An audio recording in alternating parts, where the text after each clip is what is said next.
Merhaba sevgili öğrenciler. İlköğretim Okulu'nda 3. sınıfa fen bilgisi çalışacağız birlikte ve 1. ünite 1. ders çalışacağız. 1. ünite konumuz nedir? Canlılar çeşitleri. Canlıların çeşitleri 3 dersten oluşur. 1. ders nedir? Bitki çeşitleri. Bitki çeşitleridir. Önce canlıların çeşitleri, yeryüzünde bitkiler, her yerde bitkiler bulunur. Ve bitkiler büyümek için, yaşamak için neye ihtiyacı vardır? Su, hava ve güneş ve toprağa ihtiyacı vardır. Bu büyümek için. Ve bitkiler her yerde söylediğim gibi bulunur. Ve farklı boyları vardır. Bazıları uzundur, bazı kısadır. Uzun ağaçlar mesela, uzun boylar mesela hangi ağaçlar? Meşe ağacı, ceviz ağacı, bunlar çok uzundur. Kısa otlar ya da küçük bitkiler mesela gül, çiçek gibi bunlar küçük, kısa bitkilerdir. Bu canlılar çeşitleri. Şimdi 1. derste bitki çeşitleri okuyacağız. Bitki çeşitleri okuyacağız. Bitki çeşitleri 2 çeşidi vardır. 2 çeşidi vardır. Birisi nedir? Spor üreten bitkiler var. Spor üreten bitkiler. İkincisi tohum üreten bitkiler. Tohum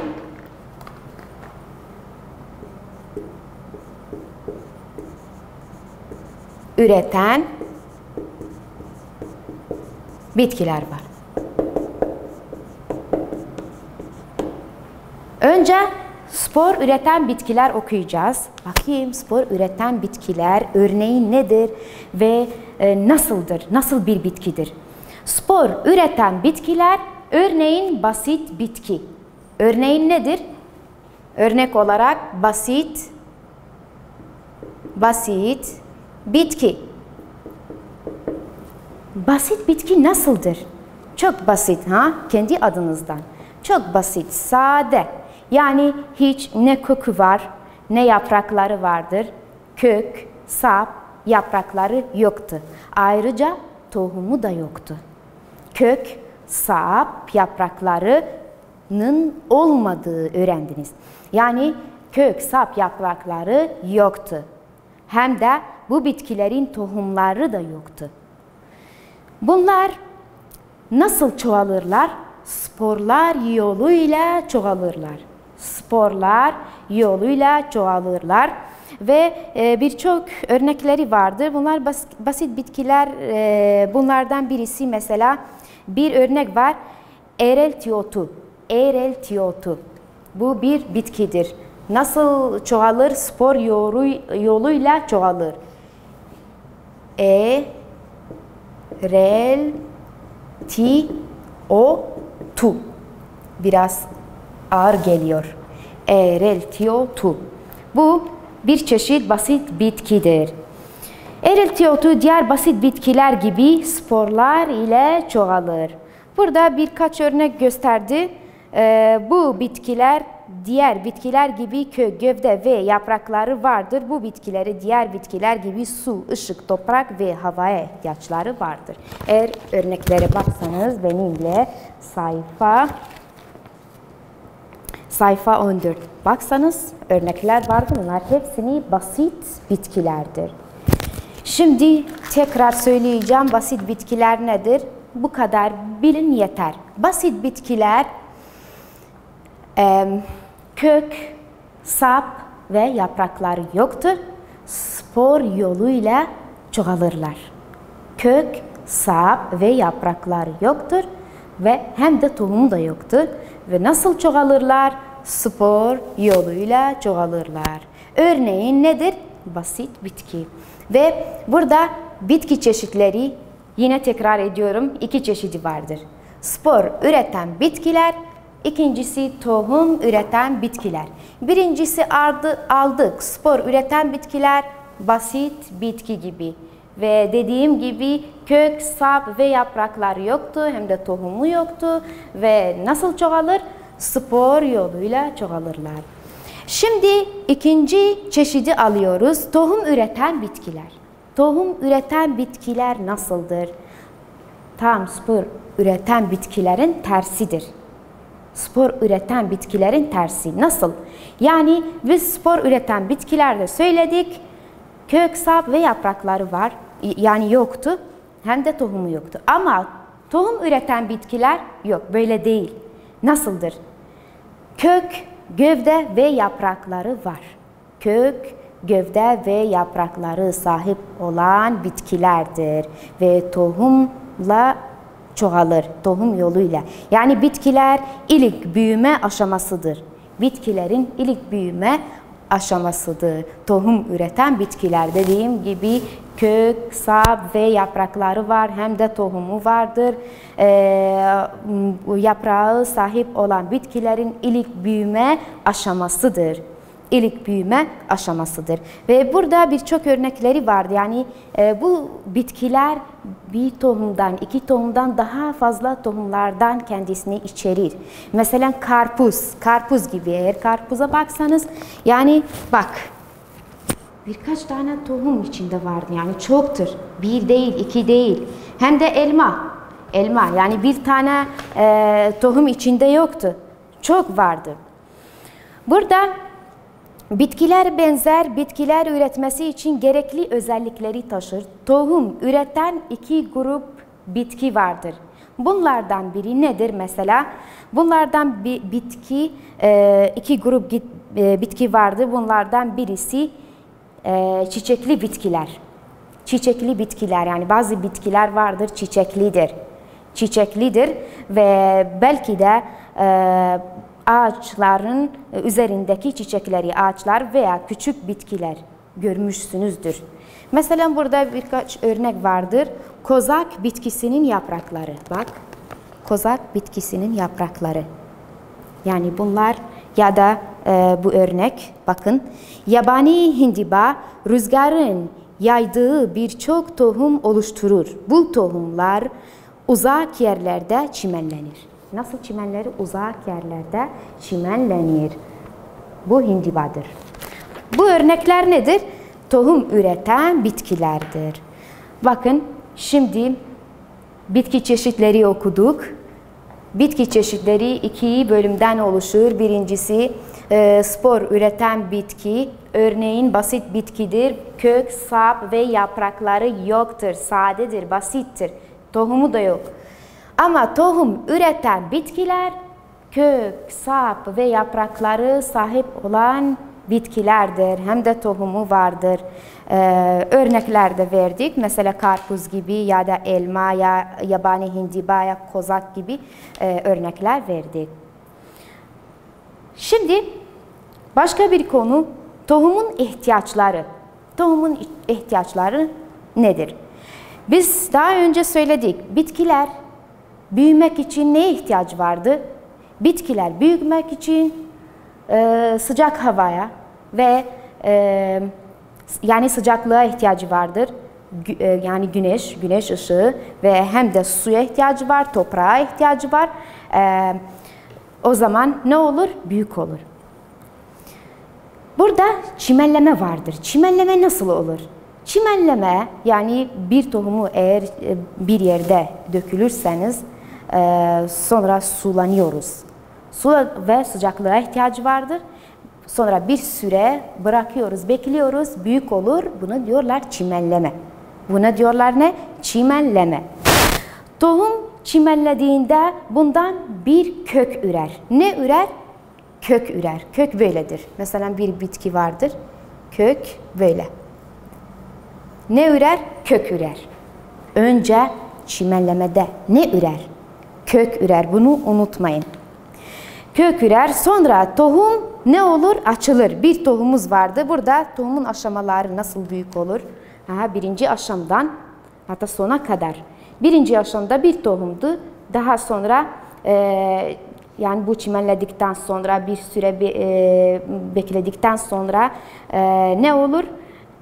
Tohumdan çıkan yeni bitki. Tohumdan çıkan yeni bitki ya da küçük bitki. Bunu ne diyorlar? Fide. Yani burada fide nedir? Bak en önemlisi. Fide tohumdan çıkan küçük bitkidir. Tohumdan çıkan küçük bitkidir. Buna diyorlar fide. Yani tohumdan çıkıyor. Sonra tohumdan çıkan küçük bitki, buna diyorlar fide. Tohum taslağı vardır. Tohum taslağı sonra tohumun bölümleri biz açıklıyoruz. Ama şimdi tohum taslağı var. Tohum taslağı kendisine ne içerir? Ne ürer? Ne ürer? Kökler, sap ve yapraklar ürer. Tohum taslağı ne ürer? Tohum taslağından kök, yaprak ve saplar ürer. Evet. Ve tohum taslağının boyu uzar, topraktan boyu uzar. Sonra yavaş yavaş büyük olur, yapraklar çıkar ve büyük bitki, yetişkin bir bitki oluşmaya başlar. Evet. Tohum ihtiyaçları söyledir. Burada yani ne önemlidir? Tohum ihtiyaçları. Dediğim gibi tohum ya da her bitki ne ihtiyacı vardı? Su, hava, güneş ışığı ve toprağa ihtiyacı vardı büyük olmak için. Sonra çimenleme. Çimenleme nasıl olur? Mesela biz tohumu ekiyoruz. Daha sonra sulanıyoruz. Isıldıktan sonra bir süre bekliyoruz. Hatta büyük olur ve tohumdan çıkıyor. Daha sonra tohumdan çıkan küçük bitki, buna diyorlar fide. Onu olmadan önce küçük bitki kök ürer. Küçük bitki kök ürer. Daha sonra fide olur. Fide tohumdan çıkan küçük bitkidir. Tohumdan çıkan küçük bitki. Sonra tohum açılır. Tohum açıldıktan sonra ne olur? Tohum taslağından kökler, sap ve yapraklar içerir. Yani oluşur. Bu bitti. Daha sonra başka bir konuya geliyoruz. O da tohum bölümleri. Tohumun bölümleri. Bak, tohumun bölümleri. Burada resmini çizdim. Sonra bölümlerini belirtiyorum. Sizlerle birlikte bölümlerini belirtiyorum. Önce tohumların şekilleri ve ölçüleri nasıldır? Renkleri farklıdır. Şekil, renk, hacmini hepsini ölçüleri farklıdır. Yani bazıları büyüktür, bazıları küçüktür. Ama hepsini bölüm olarak birbirlerine benzer. Hepsini aynıdır. Hepsi bu 3 bölümleri vardır. Önce bölümlerini söyleyeceğim. Burada her tohumda hangi şeyle örter? Bu bölümle. Bu bölüme ne diyorlar? Tohum zarı. Tohum zarı. Tohum zarı. Tohum zarı işi ne? Ne yapar? Ne önemi vardı tohumlar için? Her tohum içinde, her tohumda tohum zar var. Tohum zarla örtülür. Ve tohum zarı tohum içindeki tohum taslağı korur. Tohumun içindeki ve tohum taslağı korur. Burada bu tohum taslağıdır. Bu nedir? Bu bölüm tohum taslağı.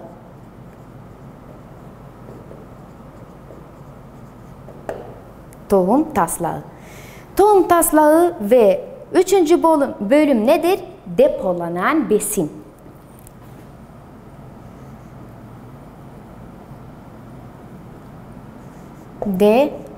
Depolanan besin. Yani nasıl? Böyle besini depolanır. Çimelleme ve büyümede için kullanılır. 3 bölümü vardı. Tohum taslağı. Her bir tohumda tohum taslağı vardır. Tohum taslağı vardır. Yani istersen her bir tohumu getirsen baksanız ne var? Tohum taslağı var. İkincisi tohum zarı. Tohum zarı nedir? Tohum zarı tohum içindeki ve tohum taslağı korur. Tohum içindeki tohum taslağı korur. Daha sonra depolanan besin. Depolanan besin bu bölümdür. Bu bölüm depolanan besindir. Depolanan besin işine, depolanan besin hepsinin tohumları büyüme ve çimellemede kullanılır. Büyüme ve çimellemede kullanılır. Bu 3 taneyi unutmayalım. Bu 3 tane unutmayalım. 3 bölümden oluşur tohum bölümleri. Tohum taslağı, tohum zarı, depolanan besin. Tohum taslağı, tohum zarı, depolanan besin. Başka bir konu, bu defa tohumlar nerede oluşur? Resme baksanız tohumlar nerede oluşur? Tohumlar, önce tohumlar çiçeklerin içinde oluşur. Bunu unutmayalım. Tohumlar nerede oluşur? Mesela bir yerde bir kişi senden soruyor. Acaba tohumlar nerede oluşur? Bilmeniz lazım. Tohumlar çiçeklerin içinde. Resme baksanız çiçeklerin içinde ne oluşur? Tohumlar oluşur. Evet, çiçeğin erkeklik ve dişilik kısmı vardır.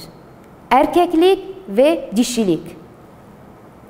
Erkeklik kısmına ne diyorlar? Erkek üreme organı. Dişilik kısmına diyorlar dişilik üreme organı. Erkek üreme organı 2 kısımdan oluşur. Erkek üreme organı 2 kısımdan oluşur. Eğer burada mesela basit bir şekilde resim çiziyorum. Göstereceğim size.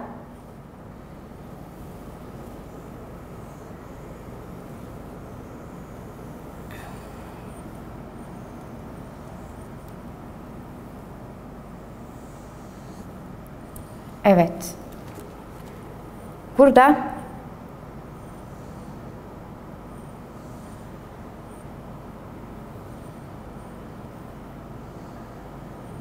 yumurtalıktır. Yumurtalık kısmı aşağıda bulunur. Dişilik üreme organının aşağısında bulunur.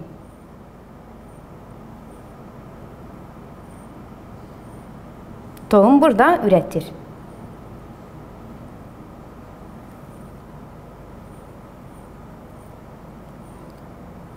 Burada dişicik borusudur.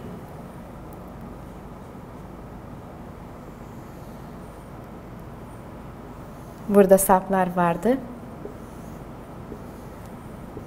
Evet. Basit bir şekilde yaptım. Tamam.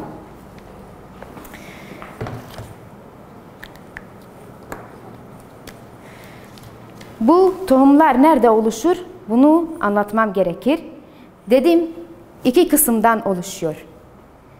2 kısımdan oluşuyor. Birisi erkek üreme organıdır. Diğeri aşağıda bulunur dişilik üreme organıdır. Önce erkek üreme organı hangi kısımlardan oluşur? Başçık ve sapçık. Bu bakın bunlar başçıktı. Ama bunlar sapçık. Başçık ve sapçık. Her 2 tane kısma ne diyorlar? Erkek üreme organı. Başçık ve sapçıktan oluşur. Bu erkek üreme organıdır. Bu defa dişi üreme organı. Dişi üreme organı tepecik, dişicik borusu ve yumurtalık yani tohumdan oluştuğu yerdir. tohumlardan oluştuğu yerdir. Yumurtalık. Bu tepeciktir. Tepecik, evet, başçık, safçık, bakın karıştıramam.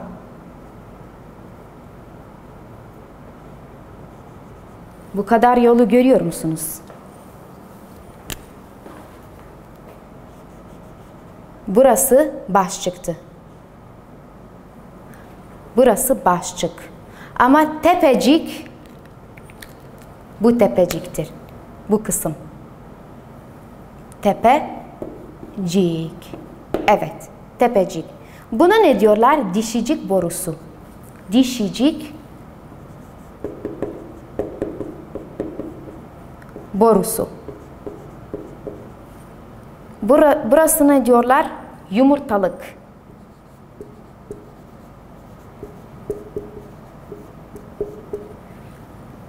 Yumurtalık nedir? Tohumların oluştuğu yerdir. Yumurtalık tohumların oluştuğu yerdir. Yani bunu unutmayalım. Bu kısımlara ne diyorlar? Bu üç kısımlara, her üç kısma diyorlar dişilik üreme organı. Dişilik üreme organı. Evet, iki kısımdan oluşur. Tohumlar nerede oluşur? Dediğim gibi tohumlar çiçeklerde oluşur. Ama hangi bölümde? İki bölümü var. Erkek üreme organı, dişilik üreme organı. Tohumlar en aşağı kısmında burada, buna diyorlar yumurtalık. Burada tohum oluşur ve etrafları şişerek ve ne üretir? Meyveler üretiyor. Meyveler üretiyor. Ve burada başka bir örnek verdi. Mesela eğer siz dişilik kozalak vardır, erkeklik kozalak vardır ve dişilik kozalaklar vardır. Meşe ağacından var. Meşe ağacı. Bakın meşe ağacından iki tohumu vardır. Erkek kozalak ve dişilik kozalak. Küçük kozalaka diyorlar erkek kozalak. Ama büyük kozalağa ne diyorlar? Dişilik kozalaka. Burada da işaret etti. İşaret etti. Bu dişilik kozalaktır. Bu erkeklik kozalaktır. Yani şimdi tekrar söyleyeceğim. Burada önemli nedir? Tohum nerede oluşur? Çiçek içinde oluşur. Çiçek içinde oluşur. Bitki nasıl oluşur? Tohumdan oluşur. Bunu unutmayın. Bitki tohumdan oluşur. Ama tohum nerede oluşur? Çiçeklerin içinde oluşur. Ve tohum bir çiçeğin içinde nerede? Hangi kısımda bulunur? Aşağıda bulunur. Aşağıda bulunur. Burada yumurtalık vardır ve yumurtalıktan tohum oluşur ve etrafını şişerek ve meyve üretir. Ve iki kısımdan oluşur. Birinci kısım erkeklik üreme organı, diğerisi dişilik üreme organı. Erkek üreme organı başçık ve safçıktan oluşur. Ama dişilik üreme organı tepecik, dişicik borusu ve yumurtalıktan oluşur. Özeti nasıldır? Şimdi bunlar hepsi bu konuyu, bu dersi özetleyeceğim. Nasıl? Önce basit bitkilerden başlıyorum. Dediğim gibi bitki çeşitleri iki çeşidi vardır. Spor üreten bitkiler ve basit tohum üreten bitkiler. Spor üreten bitkiler kök, sap, yaprakları yoktur. Basit bitkidir. Ama tohum üreten bitkiler kök, sap ve yaprakları vardır. Hem de tohumu vardır. Daha sonra bazı bitkiler ise tohum üreterek başka bitki elde eder. Evet, tohumlar şekilleri birbirine benzemez ama bölüm olarak hepsini aynıdır. Ve tohumun bölümleri okudu. Tohum bölümleri 3 bölümden oluşur. Tohum taslağı, tohum zarı ve depolanan besin. Çimenleme okudu. Çimenleme nasıl olur? Tohumlar nerede oluşur? Önce tohumlar nerede oluşur? Sonra bunu bakıyorum. Açıklıyorum ama çimenleme nasıl olur dedim. Bir tohumu, mesela tohumu bir yerde ekiyoruz, sulanıyoruz. Isıdıktan sonra ne olur? Bekliyoruz, daha sonra büyük olur. Buna diyorlar çimenleme. Yeni biten bitkiye fide denir. Ya da tohumdan çıkan küçük bitkidir. Buna diyorlar fide. Daha sonra ne okuduk? Tohumlar nerede oluşur? Dediğim gibi tohumlar çiçek içinde oluşur. Çiçekler içinde. Bu bir çiçektir. Çiçek içinde oluşur. Sonra iki kısımdan oluşur. Erkeklikte ne diyorlar? Erkek üreme organı. İkincisi dişilik üreme organı. Erkek üreme organı başçık ve sapçıktır. Dişilik üreme organı tepecik. Dişicik borusu yumurtalıktan oluşur. Yani tohum nerede? Çiçeğin aşağısında tohum oluşur ve meyve üretir. Etrafı şişerek, bak nasıl şişmiş. Şişerek ve tohum oluşur. Sevgili öğrenciler, dersimiz buraya kadar sona erdi. İzlediğiniz için teşekkürler.